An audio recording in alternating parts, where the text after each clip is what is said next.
Евразия ұлттық университетіндегі Евразия математика зерттеу институтының директоры Мұхтарбай Өтелбай бағаларыңыз.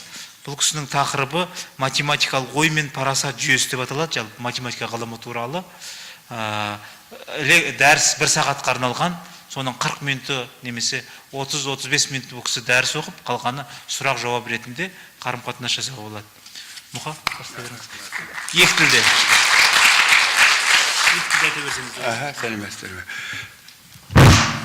Сәлеметсіздер ме? Естіле ме? Былай айта берейін естілгенше. Енді мен лекцияны қазақ тілінде оқиын. Қазақшаны онша кейде менде қазақ тілінен қателесе беретінім бар. Егемендігімізге 20 жыл болды. 20 жылдан бері осы Қазақстанның кез келген азаматы Қазақстанның егемендігін сыйлайтын болса, білетін уақыт болды. Білмейтіндер енді бізді сыйламаған екен, олар біз неге сыйлай береміз? Біріншіден, екіншіден көп білмейтіндер дін ішінде арам ойлар бар, кетіп қалып, осы жерден оқып алып, тоқып алып, немесе бірдемен ұрлап алып, қашып кететін ойлар бар адамдар ғана сондай. Басқалары қазірге дейін қазақ тілін үйренетіндей уақыт жетті. Ең бірінші айтайын дегенім, сіздер енді математик болсаңыздар да, басқа пәндерден мамандар болатын болсаңыздар да, естеріңізде сақтайтын мәселелер ит тойған жерінде, ер туған жерінде дегенді білесіздер ғой. Осы болашақта әр уақытта естеріңізде болмаса, ер болып туған жеріңде қыздарды да ер дей береді. Болмасаңыздар, ит болып тойған жеріңізге бара бересіздер ғой. Ең тағы біреуі жат елде сұлтан болғанша өз еліңде ұлтан бол дейді ғой. Әлбетте жат еліне барғанда көп жағдайда сұлтан болып та жатқан адамдарды көріп жүргеніміз жоқ. Керісінше о жаққа барғанда ұлтаннан да төмен болатын жағдайлары бар. Себебі ол жаққа барғанда көбінесе сұлтан болуға емес, құл болуға баратын адамдар ғой. Сондықтан ондан да сақтанып, жаңа осы екеуін естеріңізге сақтаңыздар. Енді бізде 20 жыл егемендік алғанымызға байланысты, биыл 20 жыл болып қалды ғой. Егемендікті оп-оңай Алла тағала бізге сыйлағандықтан, ол Алланың берген жақсылығын біз қадірлеуіміз керек, оңай берді деп, оны артеппей, қазір біздің халық оңай келген егемендік онша қадірлемейді. Ал көп жағдайда егемендік алу үшін қан төгісіп, әбден қиналып алады. Егемендікті алған халықтар егемендігін кішкентай балаларынан бастап әрең жүріп жүрген шал кемпірле шейін әбден сыйлайды. Ал бізде енді егемендікті Алла тағала оңай сыйлағандықтан оны сыйламайтын адамдар көп. Егемендігіміз бізге бақыт әкеліп атқанын өздеріңіз көріп атсын. Егемендігіміз бақыт әкелмей атқанды көрмеген адамдардың көзіне көр топырақ. Енді болашақта сіздер қандай маман болатын болсаңыздар да, болашақта бір жетістіктерге жетеміз деп дәмеленсеңіздер, жүректерің елім деп соқпаса, ештекеге жете алмайтындарыңды мен қазірден бастап айтамын. Себебі өздерің өмір сүрген қоғамға, өздерің туып өскен елдеріңе деп жүректерің солар деп соғып тұрмаса, онда сіздердің болашақтарыңыз күңгірт болады. Себебі сіздер үйде жайда жоқ, тіміскілеп жүрген көшеде иттер болады ғой, соған ұқсап қаласыңдар. Қанша байлықтарың бар болса да. Сондықтан сіздердің әр уақытта жүректеріңізде бір бұрышында елің, әлбетте біз бәріміз ең алдымен Құрандағыдай маңайыңдағы адамдарға жақсылық істеуің керек, ата-анаңа, туған туысқаныңа, содан кейін ауылдастарыңа, жерлестеріңе, сосын кейін барып әр уақытта елді жүректерінен шығармауларың керек. Мысалы, енді математика туралы. Математиканы сіздер білесіздер, математика туралы айтпастан бұрын мен сіздерге, мысалы, дарвинизм деген ғылым туралы биологтар бар болса, оны болашақ биологтар жақсы біледі. Дарвинизмнің заңдылығы бойынша бір топ заңдылықтар бар. Оны кейде діншіл адамдар дарвинизм дінге қайшы келеді дейтіндері бар. Дарвинизм мүлде дінге қайшы келмейді. О себебі ол ғылыми тұрдыған дәлелденген мәселе, дінменен керісінше дінді дамытуына, дінді дұрыс түсуіне мүмкіндік беретін ғылымның бір үлкен саласы. Ол баяғыда пайда болған. Бірақ та қазір дарвинизмнің принциптерін дінге қарсы пайдалана қоюға, немесе халықтың бірлігінен ажыратуға пайдалана қоюға қолдана қойғысы келген саясаткерлер немесе бір жаман пиғылды адамдар бола береді. Ондайлар болғанымен дарвинизм дінге қайшы емес, екеуі бір-бірін толықтыратын моменттерде көп ақ. Ал енді кейбір мен мысалы совет жағдайында тәрбиеленгенмін. Совет кезінде дін менен ғылым екеуі бір-біріне қайшы келеді деген миымызға сіңіруге тырысатын. Бірақ та дін менен ғылым екеуі қайшы келмейді. Ешқашанда қайшы болған емес. Себебі діннің түбі, ең түбіне барсаңыздар, ол сенімге тіреледі. Білдіңіздер ме? Ал ғылымның барлығы да түбінде қазбалай берсеңіз, о да барып сенімге тіреледі. Мысалы, 2-ге 2-ні қоссаңыз 4 болады ғой. Мен мұны 4 деген не екенін білмейін, ешбір дәлелдей алмаймын. Оған сенем 4 болғанына, көріп тұрып, о 4 екен ғой деймін. Ал мүмкін 5 шығар, 6 шығар деп ойлауым мүмкін ғой. Бірақ 4 деп сеніп қабылдап отырмын. Шын мәнінде сеніп отырмын.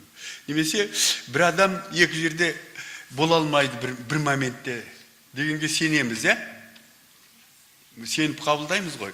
Ал енді сенбеуге де болады, себебі мысалы сол адамды теледидардан көріп отырған бала, кішкентай бала, мамам қайда, ана ішінде екен ғой деп ойлап қалуы мүмкін. Немесе кішкентай балаға мамасы телефонменен сөйлеп, титтай бала, мама, сен осының ішіне кіріп кеттің бе деп сұрауы мүмкін. Дұрыс па? Сондықтан балалардың логикасы сұмдық керемет дамып келе жатыр ғой ол. Сондықтан олар солай сұрайды. Ал енді менің жасымдағы адамдар ондай сұрауды бермейді, себебі миға немделердің барлығы дамуы тоқтап қалған, уже жаңағы немене жаңағыдай тағда бір мүмкіндіктер бар екенін ойлай бермейміз. Ал жас кішкентай балалар толып жапқан мүмкіндікті аралап шығуға тиіс.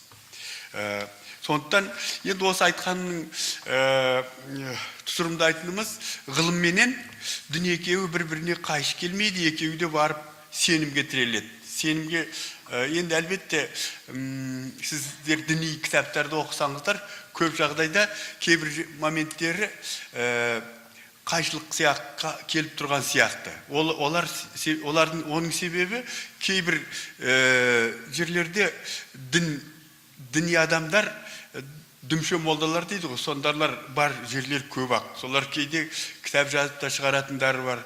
Бірақ шын мәнінде ғылым мен дін екеуі бір-біріне мүлде қайшы келмейтін тағы да айта кетейін. Енді жаңағы математиканың басталымында мынандай тұр, мысалы, адам мен хайуанатты ажыратуды қай жерден ажырайды? Мысалы, адам менен хайуан екеуі жаңағы бірге бірді қосса екі болатынын абстракт ойлай алады. Хайуан ойлай алмайтын сияқты. Мүмкін ойлай алатын шығар, мен оны білмеймін енді. Сол осы адамның адам болып дамуы неден сол математикалық операциялар жасай алуынан басталады деп ойлаймын мен. Мен қате кетуім мүмкін, сендер арқарда кейінде ойлайсыңдар ғой. Мен солай ойлаймын. Ал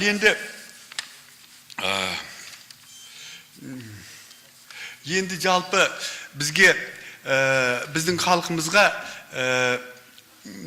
мысалы біздің халқымыз қазір өте бір қызық ситуацияда тұр. Солтүстік батысымызда бір ұлы империя, шығысымызда тағы бір ұлы империя тұр. Сондықтан мысалы сіздер көкпарды көрсеңіздер, қалың топтың арасында күшті атқа мінген атсаңдардың арасында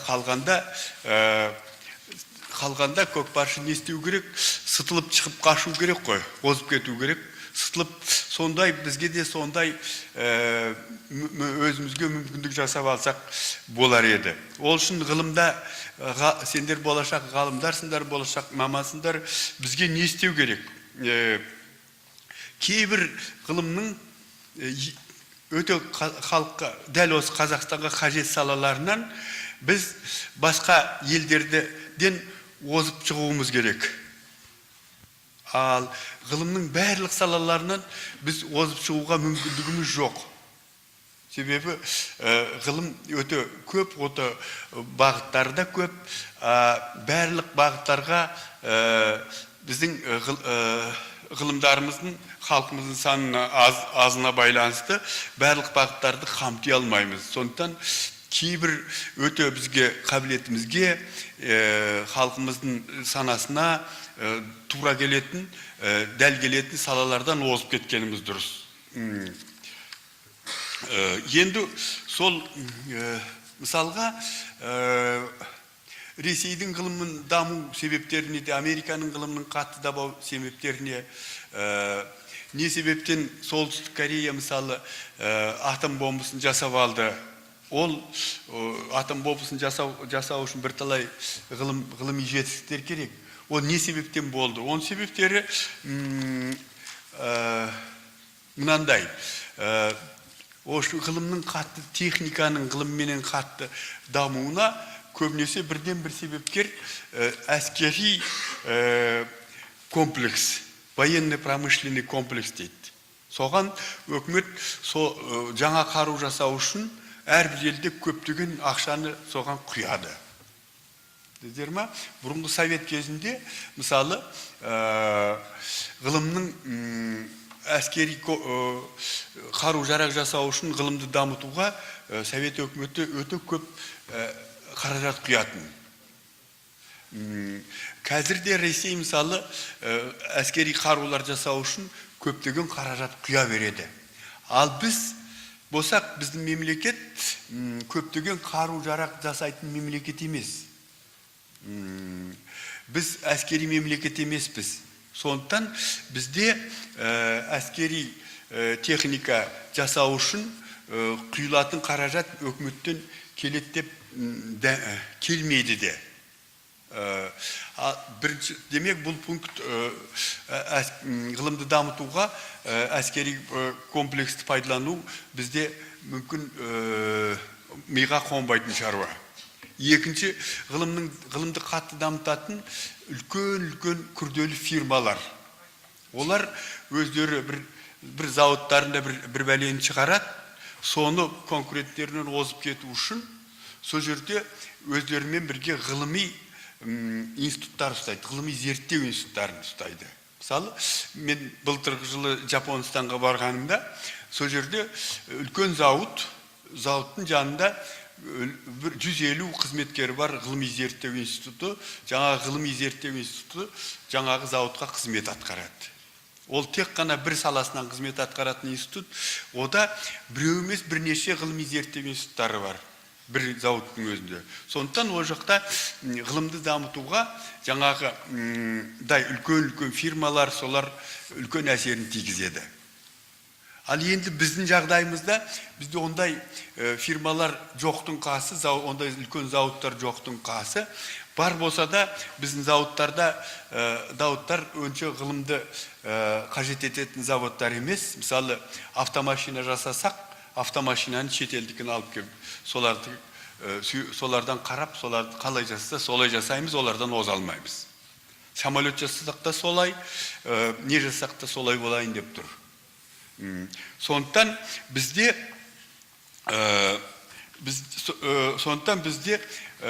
жаңағы екі варианты бізде ғылымды дамытуға әскери комплексті пайдалану мүмкіндігі, немесе фирмаларды пайдалану мүмкіндігі бізде мүлде жоқ. Сондықтан бізде ғылымның қай саласын нені дамыту керек, сіздердің болашақта ойларыңызда болу керек. Бірінші кезекте халықтың интеллектісін дамытуымыз керек. Халықтың интеллектісін дамыту үшін қандай ғылым салаларын білесіздер? Ол бірінші кезекте тіл байлығы, ең бірінші кезекте тіл байлығы тұр. Сіздер одан кейін екінші кезекте жаңағы математика тұр.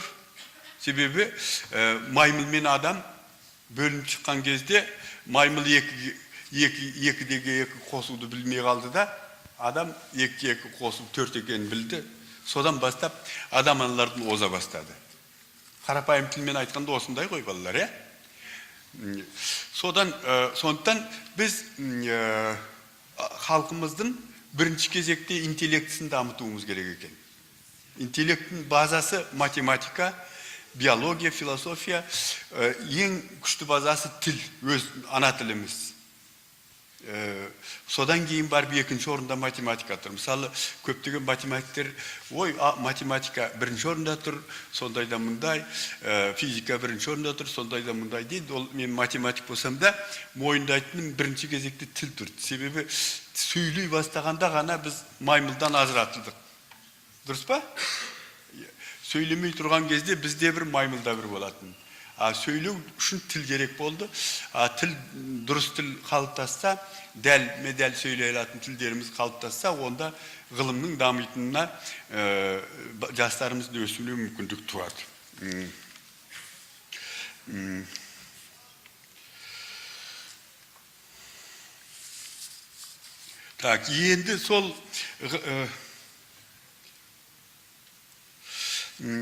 Енді сол ғылымдарды дамытуға енді тағы бір айтатын мәселе, шетелде ғылымдарды дамытатын жағдайлар бізге қарағанда үлкен империяларда әр уақытта көп болады. Себебі Америкада немесе Ресейде әскери военно-промышленный комплекс деген бар. Олар амалсыздан әскери промышленный комплекске сұмдық көп ақша бөлінеді. Олар амалсыздан жақсы қаруларды шығару үшін ғылымды дамытады келіп. Ондай жағдай бізде жоқ. Сондықтан жаңағы мен айтып отырған жаңағы математика, тіл, осындай салаларды жақсылап қаттырақ дамытуымыз керек. Енді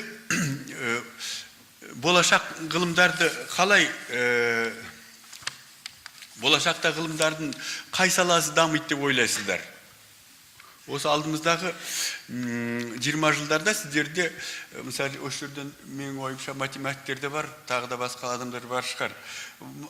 Ғылымдардың қай саласы қатты дамуға тиіс?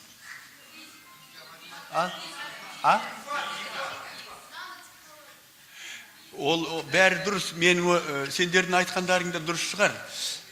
Мен қателесуім мүмкін, ал менің ойымша болашақта искусственный интеллект дейді ғой, робот жасайтын.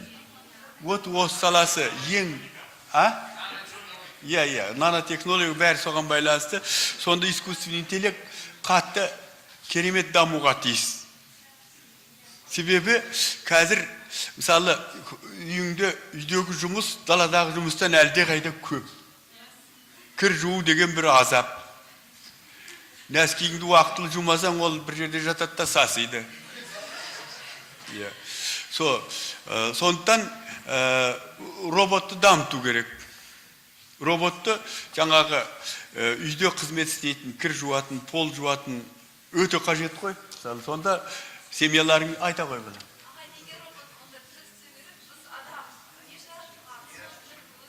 Қатты айтшы.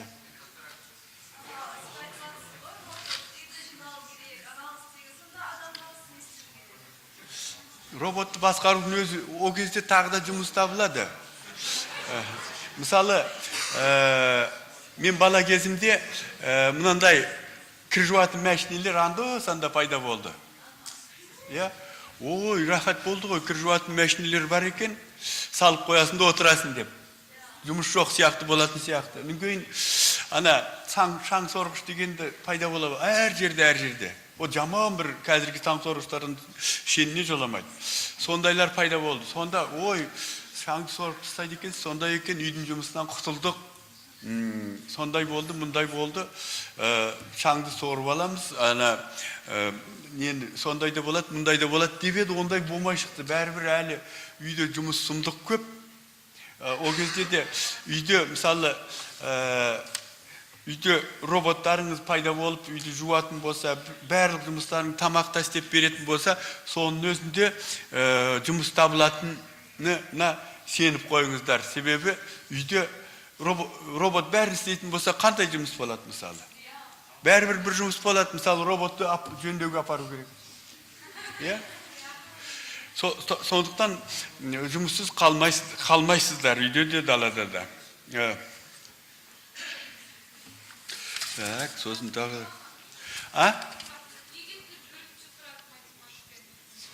Не дедің балам? Мен неге бірінші тұрам?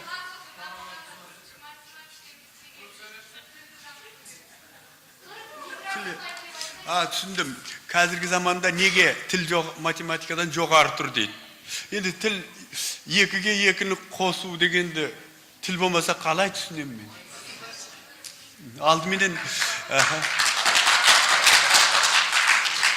Алдымен адам баласы тілі арқылы дамыған ғой. Егерде математиканы қанша білсе де мершиіп жүретін адам болса, оның білімін сыртқа да шығарамайды, немесе қосымша білім алуы да қиын, сондай болып кетеді ғой. Сондықтан бірінші кезекте тіл ғылымы, тіл даму керек. Әлбетте өзіміздің тіл даму керек Қазақстанда. Әйтпесе өзіміздің тіл дамымаса, халықтығымыздан ажыраймыз. Әлбетте мен мысалы қазір осы айтып отырған нелерімді орыс тілінде айтсам, емін еркін айта алам. Сендер де емін еркін түсіне аласыңдар. Бірақ та бізге өз тілімізді, өз немізді дамытатын уақыт жеткен сияқты. Себебі ал егер осылай кете беретін болсақ, дәл осылай кете беретін болсақ, өз тілімізді қадірлемесек, біраз уақыттан кейін қай тілге көшеміз? Орыс тіліне көшпейміз, Қытай тіліне көшеміз. Қытай тіліне көшеміз да, содан кейін орыс байқұстарды зар қақсатып, онда Қытай тіліне көшіріп аламыз. Білдер ме? Ол мүмкін ондай болғанын әлбетте ешкімде қаламайды. Біз Аллаға да неге де жақпайды ондай шаруа. Бізді Алла халық етіп жаратқандықтан халықтымызды әр уақытта сақтап қалуымыз керек емес пе? Халықтығымызды сақтай алмасақ, онда несіне өмір сүреміз? Ол баяғыдан бері қаншама тарихымыз болды, оның барлығын ұмытуымызға ұмытқанымыз дұрыс болмайды ғой. Мысалы, кейбір осы біздің жерімізде бізде бөлек халықтар тұрған замандар болған. Басқа тілде сөйлеген болуы да мүмкін. Олар туралы соншама ештеңе айтпаймыз ғой. Олардың да Назарбаев сияқты көсемдері болған. Оларды ұмытып кеттік. Сондықтан, егер де біз өзімізді сақтамасақ, басқа тілде сөйлегенімізге мәз болып жүре берсек, жоқ болып кетеміз. Ондай халық бар ма, жоқ па деп, бір 10-15 ғасырдан кейін зерттеп ғалымдар, сол кездегі сол жердің ғалымдары нете бастайды. Ғылым кандидаты, ғылым докторы болып осы сөйтіп жататын болады. Одан көрі әлбетте біз әр уақытта көптеген өзімізді өзіміз сақтап, басқаларды да сыйлауға тиіспіз. Әлбетте басқа кейбір халықтар бар, тек қана өзіміз болса екен дейді, олар түбінде құрийтын халықтар ғой. Біздің халық мейірімді де, достарына достай қарым-қатынас жасай алатын халық болашағы бар деп сенем. Ол болашақ болу үшін сендер ғылымды жақсы меңгерулерің керек, әсіресе өз ана тіліңдеріңізді құрметтеулеріңіз керек. Содан кейін ғылымдардың қай саласына барсаңда да сол саласын жақсылап дамытуға әрекет істеулеріңіз керек. Мені осы мен лекциям таусылды. Тағы не айтарым білмей қалдым. Сұрауларың болса сұрай беріңіздер.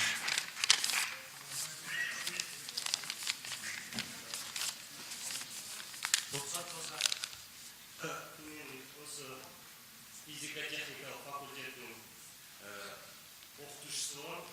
Жаңағы сіздің айтқан көп ойларыңызбен келсем, жаңағы Дарвиннің теориясы бойынша жаңағы кейінгі кезде өріс алып кетті ғой діннен жаңағы Дарвиннің теориясымен. Бірақ Дарвиннің теориясы әлі гипотеза түрінде ғой.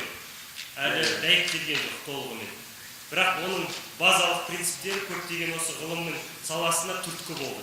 Эволюциялық теория даму мәселесінде.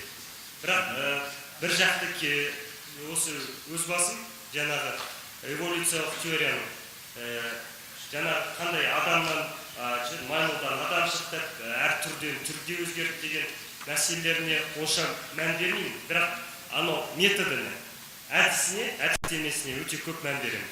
Яғни ол жаңағы дамушылық, әрбір ағзаның мәліметі өзегінде болады дейді, өз ішінде болады дейді. Сол мәселесімен келісемін. Сол тұрғыдан ол эволюциялық теорияның осы бір жақты мағынада осылай түсінсек дұрыс деп қабылдаймын. Және сіз жаңа айта кеттіңіз, ғылым мен діннің бір-біріне қайшы емес. Бұл пікіріңізбен де келісемін. Өйткені кейінгі кезде осы ғылым осы физика ғылымын таңдаған кезде мен басында осы методология және әдістемесімен ғылымның өте көп мән бердім. Және осы әдістеме арқылы ғылым білімді тануға әрекет қылдым.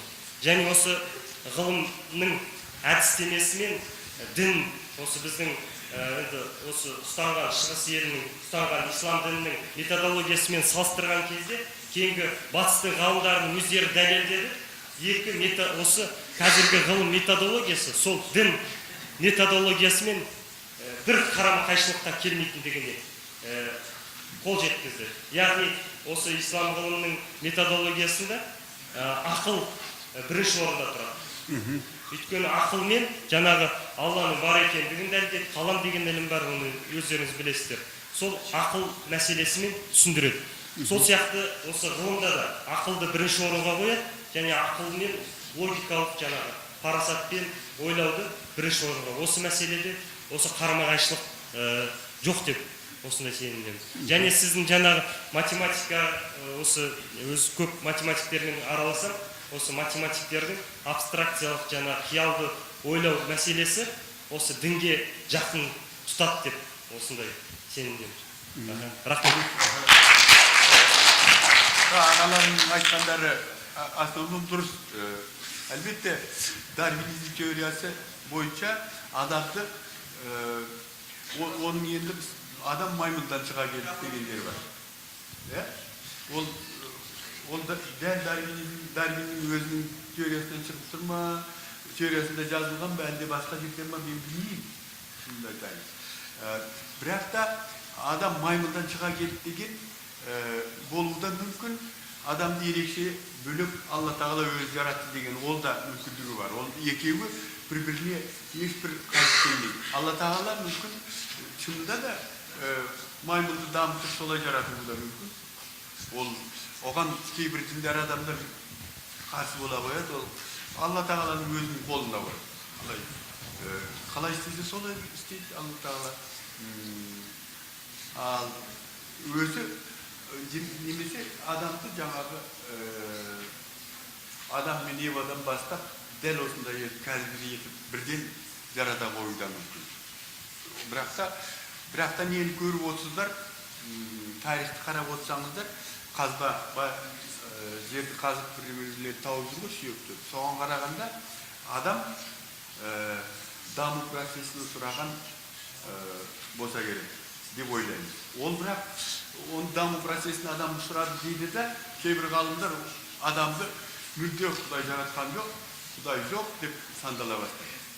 Алла тағала қалай бізді қалай жаратқан десе өзі біледі ғой. Мысалы әрқайсымыз қалай пайда болғанымызды білеміз ғой. Кішкентай ғана уақыттан пайда болып осындай адам сөйлеуге де мүмкіндік Алланың бұл дінге ешбір қайшы келмейтін жағдайлар. Кейбір дүмші діндерлер ғылымменен нені қайшы келтіріп қоятындар. Ол ешқашанда қайшы келмейді. Кейбір білімді сымақ ғалымдар дінде осыған қайшы келеді, мынаған қайшы келеді. Ешбір қайшылық көріп тұрған жоқ. Мен математиканы кәдімгідей білем, кәдімгідей ғалым деген атағым бар. Әйтеуір дін менен ғылымның арасында ешбір қайшылықты ешқашанда тапқан емес. Тағы қандай сұрауларыңыз? Жаңа қайттан сөйлеп тұрған.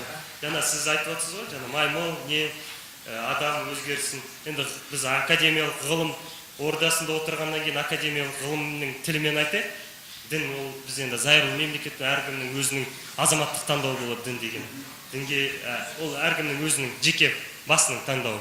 Енді сол академиялық ғылымның жетістігі ең соңғы биотехнологияда жаңағы ДНК-дағы комплементарлық деген мәселе іздеген болады екен. Әрбір жұптар қосылғанда соның ізі қалады екен. Сол ізі бойынша жалғастырып келгенде осы тексереді ғой, қаншалықты қанша жылда қай жерден шықты, қанша жұптан шықты деп. Сөйтіп бізде бүкіл адамзаттың бүкіл гендарын зерттей келе ғылымдар мынандай тұжырымға келді. 2 жұптан таралған екен деген.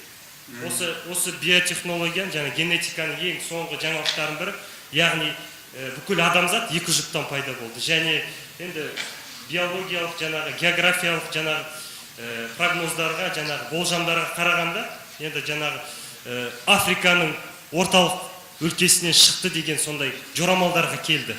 Бірақ жаңағы 2 жұптан шығатыны ол хақ, ол дәлел. Ол уже бүкіл әлемге тараған. Осы айтқым келген осы. Енді еркек пен жаңағы әйелден сондай тарады деген сондай тұжырым бар. Әлбетте бір мысалы 2 болмаса даму мүмкіндігі жойылып кете салады. Себебі былай қосылған кезде екеуінің жақсы, мысалы 2 адамнан 10 шақты ұрпақ тараған болса, солардың ең мықтылары аман болашаққа даму береді да, ең әлсіздері жоқ болып кетеді. Ал екеуінің 2 адам қосылған кезде екеуінің ең жақсыларын алып отырады. Кездейсоқ кейбір гендер жақсы ген пайда болса, сол сақталып қалады. Сөйтіп адам баласы дами беру мүмкіндігі осыдан болады. Тағы да сұрауларыңыз бар ма балапандар? Ұялмай сұрай беріңдер.